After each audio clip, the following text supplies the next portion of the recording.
Hi hello నమస్తే welcome to Anantha TV నేను మీ ప్రసన్న.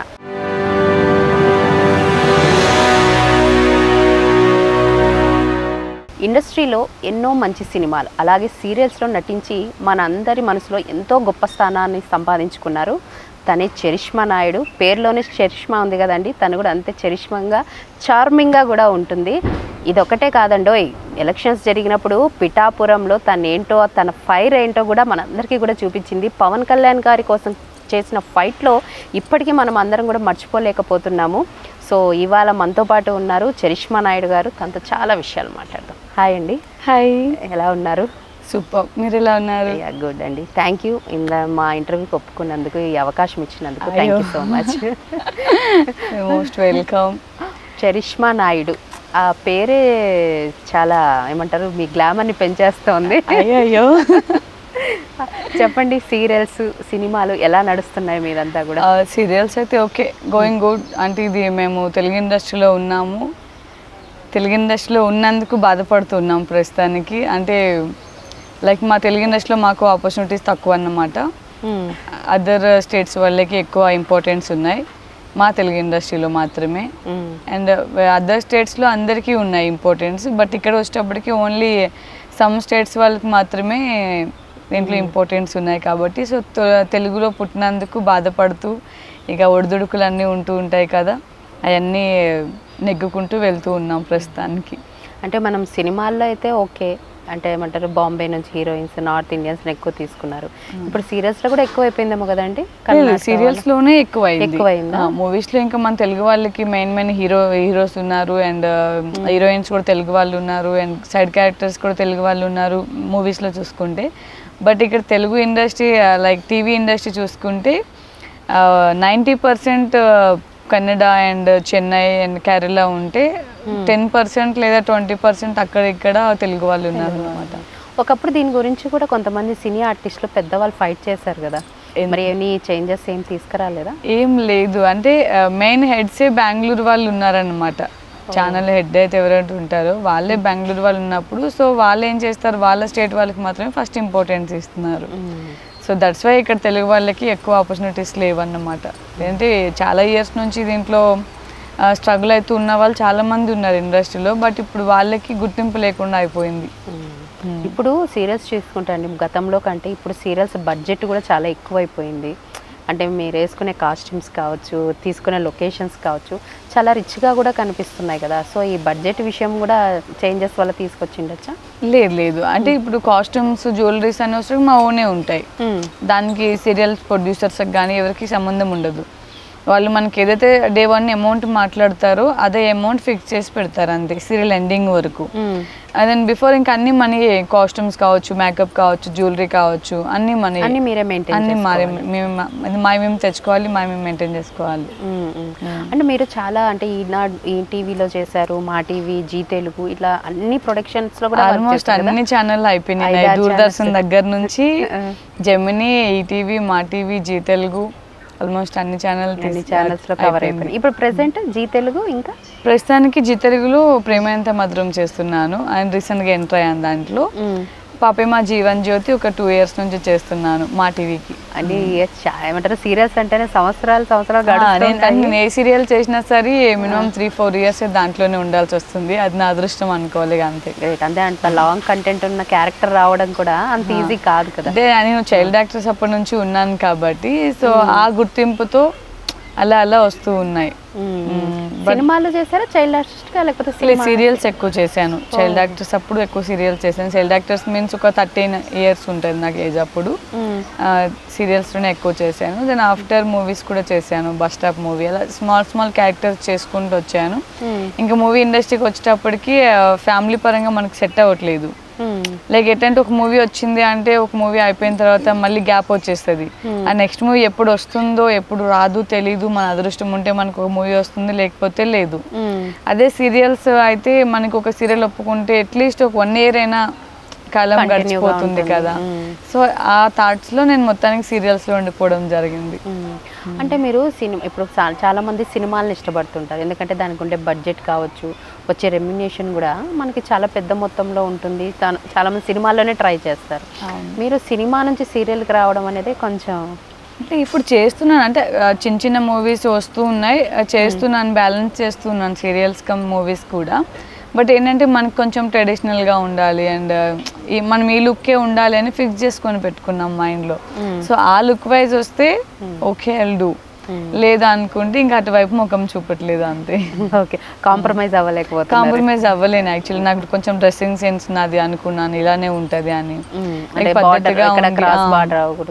కొంచెం పద్ధతిగా ఉంది, దాంట్లో ఎట్లాంటి వల్గారిటీ లేదు అనుకుంటే చేస్తున్నాను. లేదు అట్లుంది ఇట్లుంది అనుకుంటే ఆ వైపు కూడా వెళ్ళట్లేదు అన్నమాట. మీకు అంటే ఇప్పుడు ఇండస్ట్రీలో ఉండాలంటే ఫ్యామిలీ సపోర్ట్ కూడా చాలా బాగుండాలి. ఫ్యామిలీ నుంచి కూడా మనకి ప్లస్ ఆర్ మైనస్, ముఖ్యంగా అమ్మాయిలకి చాలా కష్టంగా ఉంటుంది కదా, మరి మీకు ఎలా ఉంది సపోర్ట్ ఫ్యామిలీ నుంచి? నాకు ఫ్యామిలీ సపోర్ట్ చాలా బాగుంటుంది. అంటే నా హస్బెండ్ కూడా ఎప్పుడు నువ్వు అది చేయొద్దు, ఇది చేయొద్దు, ఇది వద్దు, అది వద్దు ఏ రోజు చెప్పలేదు. తన సపోర్ట్ నాకు మంచిగా ఉంది. అండ్ ఏదైనా మూవీ ఒప్పుకున్నానమ్మా అని అంటే సరే మా స్టోరీ విన్నావా అని అడుగుతాడు. విన్నాను, నీకు నచ్చిందా, నీకు తెలిసిపోతుంది కదా అది మంచి చెడు అన్నది, సో దాన్ని బట్టి నువ్వు ప్రొసీడ్ అవ్వ అని చెప్తాడు. సో నేను కూడా ఇక్కడ ఆఫీస్కి వెళ్ళినా ఎక్కడ వెళ్ళినా తను తీసుకొని వెళ్తాను. సో తను కూడా సపోర్ట్ మంచి సపోర్ట్ చేస్తారన్నమాట. మీది అరేంజ్ మ్యారేజా? లేదు, love come marriage. Okay, great great. Industry అయినా బయట? లేదు, తను బయట అనమాట. ఇండస్ట్రీకి అసలు ఏ సంబంధం లేదు ఆయనకి. Okay okay. తను బయట, ఇక్కడనే మిల్క్ ఏజెన్సీస్ ఉన్నాయి, అలానే వాటర్ ప్లాంట్స్ అవి ఉన్నాయి. సో అవి నడుపుతూ ఉంటాడు ఆయన. నేను సీరియల్స్ ఒకరు బిజినెస్ పర్సన్, ఒకరు సీరియల్ ఆర్టిస్ట్ అనమాట. మరి మీ పేరెంట్స్ నుంచి ఎలా ఉందన్నట్టు, మీ ఎవరన్నా మీ ఏమంటారు ఫ్యామిలీ మెంబర్స్ కానీ ఎవరన్నా ఉన్నారా ఇండస్ట్రీ? లేదు, నేను ఒక ఆమెనే ఇండస్ట్రీలో ఉన్నాను. నా పేరెంట్స్ ఎవరు లేరు. నా తర్వాత స్మాల్ సిస్టర్ వచ్చి రీసెంట్గా మూవీ డాన్సర్ అయిందన్నమాట. రీసెంట్ మీన్స్ ఒక 2-3 years బ్యాక్ నుంచి. బిఫోర్ దట్ అందరూ ఇంట్లోనే స్కూల్కి వెళ్ళాలి, కాలేజెస్కి వెళ్ళాలి, ఇంకంతే ఉంటుండే. అందరం 4 అక్క చెల్లెలం మేము. నలుగురం ఇంకా పెద్ద తరంగా బాధ్యతలు తీసుకున్నది నేను. మీరు పెద్ద అమ్మాయి? నేను పెద్ద అమ్మాయిని. నా తర్వాత ట్విన్స్ 2. మళ్ళీ అప్పట్లో అమ్మ వాళ్ళ అబ్బాయి కోసం చూస్తే మళ్ళీ అమ్మాయి పుట్టింది. ఓకే, మొత్తం 4 అమ్మాయి? మొత్తం 4. అందరు పెళ్ళిళ్ళు అయిపోయినాయి.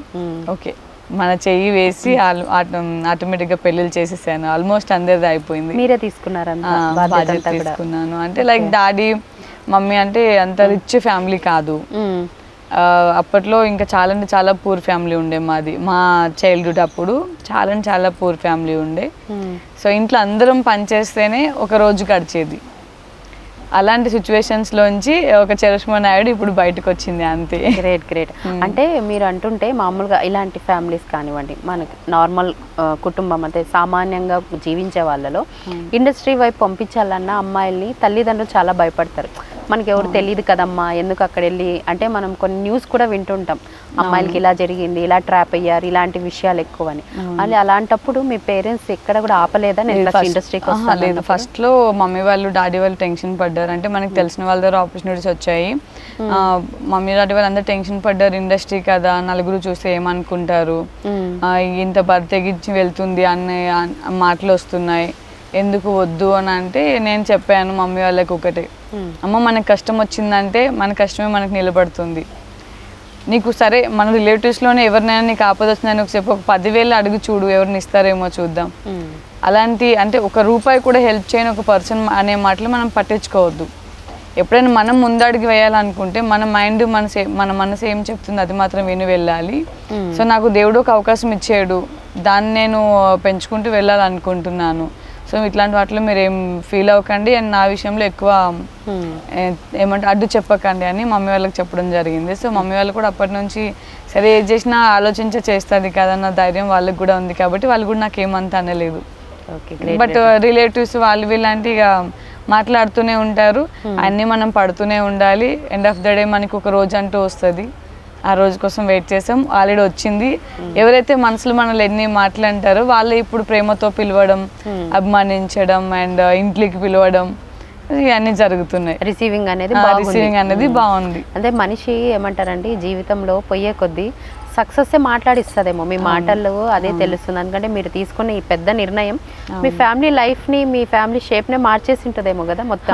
వెల్ సెటిల్డ్ అంటే మొత్తం వెల్ సెటిల్డ్ అని ఏం లేదు. మమ్మీ వాళ్ళకి ఒక చిన్న ఇల్లు తీసుకున్నాను, మమ్మీ వాళ్ళ నా ఇంట్లో పెట్టాను అండ్ నేను పెళ్లి చేసుకున్నాను, మా ఇంటి మీద ఒక 2-3 ఫ్లోర్లు ఎక్స్ట్రా వేసుకున్నాము. సో అలా నాకు మా హస్బెండ్ సపోర్ట్ ఉంది కాబట్టి ఇద్దరం 2 చేతుల మీద అలా ముందుకు వెళ్తూ ఉందన్నమాట. మొత్తం టోటల్ గా వెల్ సెటిల్డ్ అని అయితే చెప్పలేము, కానీ ఆ బార్డర్ అయితే కొంచెం ధైర్యంగా అయితే ఉండగలను. ఎంత మందిలోకి వెళ్ళినా డేర్ గా మాట్లాడి వెనక్కి రాగలను. మీ డేర్నెస్ మేము ప్రచారంలో గట్టిగా చూసామండి రియల్లీ. ఎందుకంటే ఆ టైంలో ఎవరన్నా సరే కూటమి వైపు మాట్లాడాలి అంటే చాలా మంది భయపడ్డారు. ఎక్కడ కేసులు బనాయిస్తారో, ఎక్కడ అరెస్ట్ చేస్తారో, లేకపోతే ఎక్కడ కొడతారో, చంపేస్తారో అన్నంత వరకు కూడా వెళ్ళాయి. మరి మీకు ఎక్కడ భయం అనిపించలేదా? మనం తప్పు చేస్తే మనం భయపడాలి, తప్పు చేయకుండా న్యాయం వైపు పరుగులు తీసేటప్పుడు ఎక్కడా భయపడాల్సిన అవసరం లేదు. కాబట్టి నేను న్యాయం వైపే ఉన్నాను అనుకున్నాను కాబట్టి నేను ఎక్కడా భయపడలేదు. ఎంతమంది బెదిరించినా అంటే వాళ్ళకి రివర్స్ మాట్లాడలేదు. ఎక్కడెక్కడ మాట్లాడాలో అక్కడ ఆన్సర్ ఇచ్చి అయితే వచ్చేసాను అంతే. బట్ ఇక్కడ దగ్గర 15 days వరకు ఉన్నాను. సో ఏ రోజు కూడా నేను ఎందుకు వచ్చాను అన్న ఫీల్ నాకు కలగలేదు. ఇంకెన్ని రోజులు ఉంటే బాగున్నా, ఇంకా కొన్ని రోజులు ఉంటే బాగుండు కదా అనే ఉద్దేశంతోనే ఉండాల్సి వచ్చింది అక్కడ అంతే.